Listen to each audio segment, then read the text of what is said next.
देवी घटना रात्री या कॅन्टोन्मेंट छावणी परिसरामध्ये आली।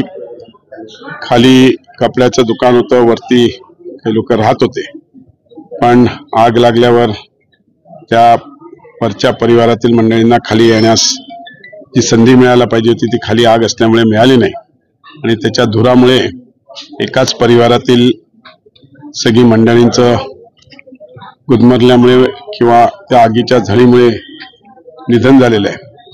मी महाराष्ट्र सरकारच्या वतीने आश्वासन देतो की ह्या ज्यांचं 7 लोकांचं ज्यांचं निधन झालंय, सरकारच्या वतीने ताबडतोब त्यांना मदत त्या परिवाराला मिळण्याकरता आत्ताच कलेक्टरशी बोलून त्यांना लवकरात लवकर त्या परिवाराला या दुर्दैवी दुर्घटना झाली त्याबद्दल त्यांना मदत मिळवून देण्याकरता आम्ही पूर्णपणे प्रयत्न करू।